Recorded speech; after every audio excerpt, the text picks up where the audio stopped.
विद्यार्थी मित्रों प्रणाम। आज अपनी धोरण 11 विषय समाजशास्त्र चैप्टर नंबर 1 वीडियो नंबर 2 में समाजशास्त्र उद्भव में विविध समाजशास्त्रीओना फाळा विशेनी समझ मेळवीशुं। प्रथम समाजशास्त्री है ऑगस्ट कोंत। तो विद्यार्थी मित्रों प्रश्न पूछाय कि समाजशास्त्रना पिता तरीके कोने ओळखवामां आवे छे? तो ऑगस्ट कोंत। ऑगस्ट कोंते पॉजिटिव फिलोसॉफी और पॉजिटिव पोलाइटली नामना 2 ग्रंथ श्रेणी में समाजनी व्यवस्था और प्रगतिना अभ्यासना वैज्ञानिक नियमों रजू कर्या हता। कि समाज व्यवस्था शू है, तेना अभ्यासना नियमों शू है, तेनी रजूआत आ बंने ग्रंथ श्रेणी में तेमणे कर्या हता। तेमना मते समाजे घडेला नियमों द्वारा ज समाजना विविध घटकों वच्चे एकता ऊभी करवामां आवे छे। एटले के घटकों वच्चे एकता ऊभी करवा माटे नियमोनी अनिवार्यता जरूरी है, तो आज साचा अर्थ में सामाजिक व्यवस्था जळवाई रहे। उदाहरण तरीके आपणे जोईए एक कुटुंबनी व्यवस्था करवी होय, सारूं संचालन चलावવું होय तो आपणे नियमों घड़ीए छीए। तेवी रीते देशना संचालन माटे आपणे बंधारणनी रचना करी छे। तो जो सामाजिक व्यवस्था ने टकावी राखनार नियमोनो ज अभाव होय तो समाज में अस्थिरता सर्जाय छे। सामाजिक व्यवस्थाना विघटननी सामाजिक मूल्योना पतननी परिस्थिति निर्माण करे छे। तेना कारणे समाज व्यवस्थाना भोगे सामाजिक प्रगतिना कार्यों थई शकता नथी। तेथी एम कही शकाय सामाजिक व्यवस्था अने सामाजिक प्रगति एकबीजाना पूरक छे। तेना माटेना धार्मिक स्तर, अधिभौतिक स्तर, प्रत्यक्ष एम 3 प्रकारना तबक्कावार सामाजिक व्यवस्थानी प्रगतिनुं वर्णन करवामां आव्युं छे। श्री समाज व्यवस्था अने प्रगतिना सिद्धांतोने नियमोनो अभ्यास करनारुं विज्ञान कहे छे। ऑगस्ट कोंते पोताना जीवनकाल दरमियान समाजशास्त्रीना अभ्यास तरीके निरीक्षण, तुलना, प्रायोगिक, ऐतिहासिक पद्धतिना आधारे विनियोगना माध्यमथी समाजनो वैज्ञानिक अभ्यास करवाना हिमायती हता। समाजमां बनती विविध घटनाओनो कार्यकारण संबंधने चकासवानो प्रयत्न कर्यो छे। प्रश्न पूछाय समाजमां बनती कई घटनाओनो संबंध चकासवानो प्रयत्न कर्यो छे? तो कार्यकारण संबंध। कार्यकारण एटले के समाज में जुदी बनतीओनो संबंध घटनाओं एकबीजा साथे संकळायेल छे के नहीं तेनो तेमणे वैज्ञानिक अध्ययननो आरंभ कर्यो हतो। त्यार पछीना समाजशास्त्री जे इमाइल दुर्खीम, फ्रांसना विद्वान इमाइल दुर्खीम नक्कर वैज्ञानिक अभ्यास द्वारा ऑगस्ट कोंतना समाजशास्त्री बुझने अंकुरित करवानुं कार्य कर्युं। तेमणे समाजनुं पृथक्करण नथी पण सामाजिक जीवन जीववानी कला छे। तेमणे एवुं नोंध्युं छे कि समाजशास्त्र ए सामाजिक जीवन जीववानी एक कला छे। तेना अगोचर विश्वनो नहीं पण जीवंत व्यक्तिओना समूहनो अभ्यास करे छे। प्रश्न पूछाय कोना मते समाजशास्त्र जीवंत व्यक्तिओना समूहनो अभ्यास करे छे? तो इमाइल दुर्खीम। तेमना विषयना अभ्यासमां विशेष रस जागृत थयो अने तेमणे ध्येय व्यक्ति अने समूह वच्चेना संबंधो शोधवानुं नक्की कर्युं कि समाजशास्त्रीना व्यक्तिनो संबंध शुं छे तेने शोधवानुं कार्य तेमणे शरू कर्युं। तेमणे सामाजिक तथ्यनो अभ्यास करवा पर भार मूक्यो। दुर्खीमना मते सामाजिक तथ्यो हमेशा समाज जीवनमांथी उद्भवे छे। आवा तथ्यो व्यक्तिनी बहार छे अने व्यक्तिने अमुक रीते ज वर्तन करवा माटे फरज पाडे छे। वस्तुलक्षी रीते पण निरीक्षण कही शकाय।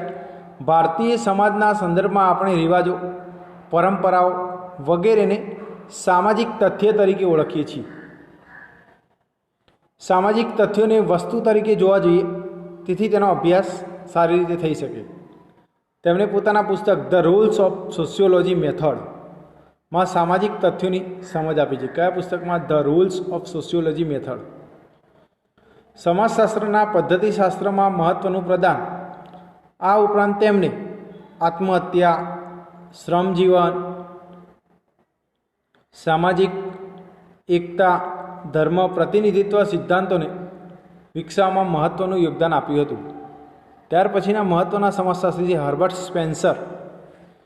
19મી सदी में ब्रिटिश समाजशास्त्री हर्बर्ट स्पेन्सरे 1873 में द स्टडी ऑफ सोशियोलॉजी एटले समाजशास्त्रनो अभ्यास द प्रिंसिपल ऑफ सोशियोलॉजी नामना पुस्तकनो समाजना विकास माटे सामाजिक उत्क्रांतिनो सिद्धांत रजू कर्यो। तमने प्रश्न पूछाय सामाजिक ઉત્ક્રાંતિનો સિદ્ધાંત કયા સમાજશાસ્ત્રી આપે? તો હર્બર્ટ સ્પેન્સર. તેમણે જીવંત દેહ સાથે તુલના કરીને સમાજને એક જીવંત પ્રાણી તરીકે વર્ણવી છે. જેમ શરીરમાં જુદા જુદા ભાગો અને ઘટકોનું શરીર બનેલું છે, એવી રીતે સમાજ પણ જુદા જુદા ભાગોનો બનેલો છે. જો સમાજને જીવંત રાખવું હોય તો બધાએ ભેગા મળી સાથે કાર્ય કરવું પડશે. આ સિદ્ધાંતોની સ્પષ્ટતાની માફક પ્રાણીઓની માફક સમાજની પણ ઉત્ક્રાંતિ થાય છે. વિશેષ ઉલ્લેખનીય છે કે ગુજરાતના ક્રાંતિવીર શામજી કૃષ્ણ વર્મા પોતાના લંડન નિવાસ દરમિયાન હર્બર્ટ સ્પેન્સરના પ્રભાવ હેઠળ આવ્યા હતા. આ પ્રશ્ન પૂછાય છે. કયા ક્રાંતિકારી હર્બર્ટ સ્પેન્સરના પ્રભાવ હેઠળ આવ્યા હતા? શામજી કૃષ્ણ વર્મા.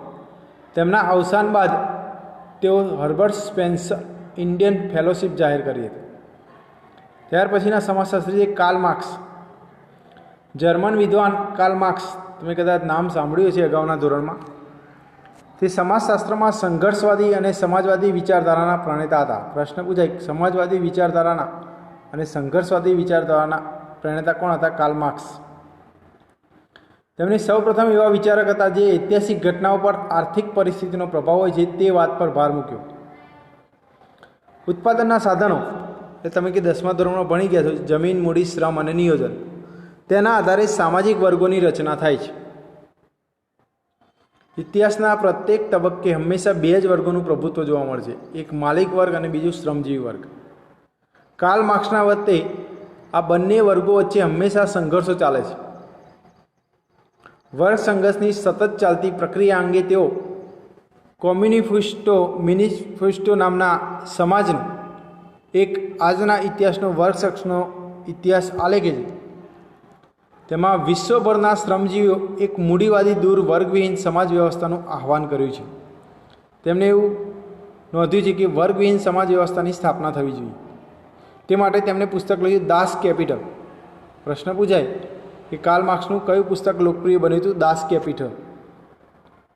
કાર્લ માર્ક્સના વિચારો સમાજશાસ્ત્ર, અર્થશાસ્ત્ર, રસાયણશાસ્ત્ર અને તત્વજ્ઞાન જેવા સામાજિક વિષયોનો પણ મહત્ત્વના છે. ત્યાર પછીના સમાજશાસ્ત્રી છે મેક્સ વેબર. માનવીના સામાજિક વર્તનને સમજવા અને જર્મનીના મેક્સ વેબરનું નામ ખૂબ જ જાણીતું છે.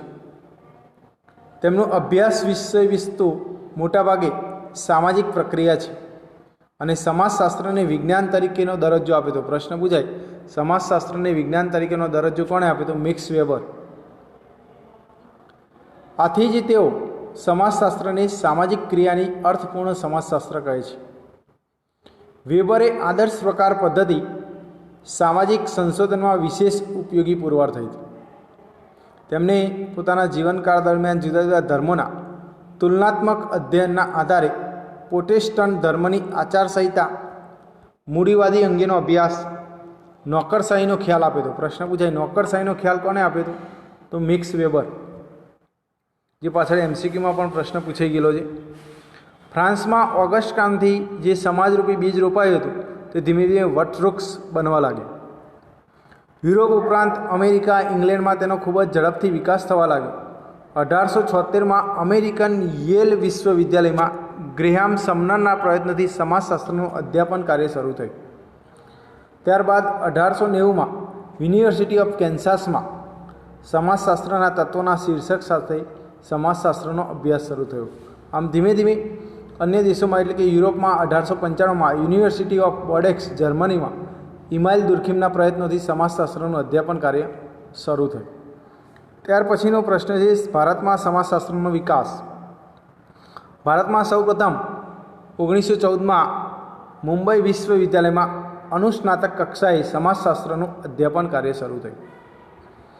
બ્રિટનના જાણીતા સમાજશાસ્ત્રી, નગર નિયોજનના અભ્યાસી પેટ્રિક ગિટ્સના અધ્યક્ષપણા હેઠળ યુનિવર્સિટીમાં અનુસ્નાતક કક્ષાએ સમાજશાસ્ત્રનો અધ્યયન કાર્ય શરૂ થયું. 1924માં જાણીતા સમાજશાસ્ત્રી ડૉક્ટર ગોવિંદ સદાશિવ ધૈર્ય વિભાગના અધ્યક્ષ બન્યા. 1952માં ઇન્ડિયન સોશિયોલોજી સોસાયટીની સ્થાપના થઈ. પ્રશ્ન પૂછાય, કઈ સાલમાં ઇન્ડિયન સોશિયોલોજીની સ્થાપના થઈ? 1952. અને ત્યારબાદ સોશિયોલોજીકલ બુલેટિનના મુખ્ય સંસાધક એવા ધૈર્યે સમાજશાસ્ત્રની વિકાસની નવી કેડી કંડારી. આમ વિદ્યાર્થીઓની પેઢીના કારણે મુંબઈમાં વિશ્વ મહાવિદ્યાલય ભારતમાં સમાજશાસ્ત્રનું અભ્યાસનું કેન્દ્ર બન્યું.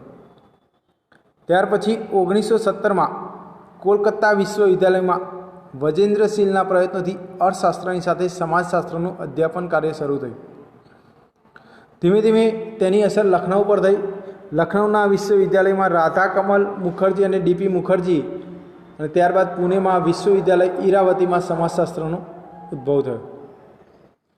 આમ સમાજશાસ્ત્રીઓએ સમાજશાસ્ત્રના વિકાસમાં મહત્ત્વનું પ્રદાન આપ્યું, જેમ કે MN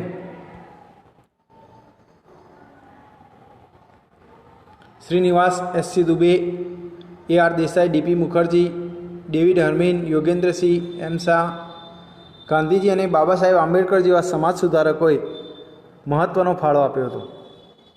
Indian counselling of social science research ICSSR UGC દ્વારા સામાજિક સંશોધન માટે નાણાકીય મદદ પ્રાપ્ત કરવા માટે સમાજશાસ્ત્રીય સંશોધનને વેગ મળ્યો. ભારતમાં અન્ય મહત્ત્વની વિશ્વવિદ્યાલયોની જેમ ગુજરાતમાં વિવિધ વિશ્વવિદ્યાલયો તેમજ ગુજરાત વિદ્યાપીઠમાં સ્નાતક અને અનુસ્નાતક કક્ષાએ અધ્યાપન કાર્ય શરૂ થયું. તદુપરાંત મેડિકલ, નર્સિંગ જેવા અભ્યાસક્રમોમાં સમાજશાસ્ત્ર એક વિષય તરીકે શીખવવામાં આવે છે, જેના કારણે સમાજશાસ્ત્ર વિષય તરીકે શીખવતા સુરત ખાતે IP દેસાઈએ સેન્ટર ફોર સોશિયલ સ્ટડીઝ નામની સંસ્થા સ્થાપના કરી હતી. IP દેસાઈ ગુજરાતમાં સર્જનાત્મક સંશોધનને વેગ આપી આ સંસ્થાના સામાયિક ગુજરાતના સંશોધકો અને લેખો પ્રકાશિત થયા, જેના કારણે આ સમાજશાસ્ત્ર વિષયને સંશોધન વૃત્તિને પ્રોત્સાહન પૂરું પાડ્યું. ગુજરાતમાં સમાજશાસ્ત્રના વિકાસમાં NA થુથી, IP દેસાઈ, અક્ષયકુમાર દેસાઈ, નીરાબેન દેસાઈ, તારાબેન પટેલ, એમ શાહનું યોગદાન મહત્ત્વનું ગણાય છે. તો વિદ્યાર્થી મિત્રો, ગૃહ કાર્ય નોંધી લેશો કે સમાજશાસ્ત્રના ઉદ્ભવમાં વિવિધ સમાજશાસ્ત્રીઓનું પ્રદાન સમજાવો. અને બીજો પ્રશ્ન, ભારતમાં સમાજશાસ્ત્રનો વિકાસ સમજાવો. બંને પ્રશ્નો લખીને મોઢે કરવાના રહેશે. પ્રણામ.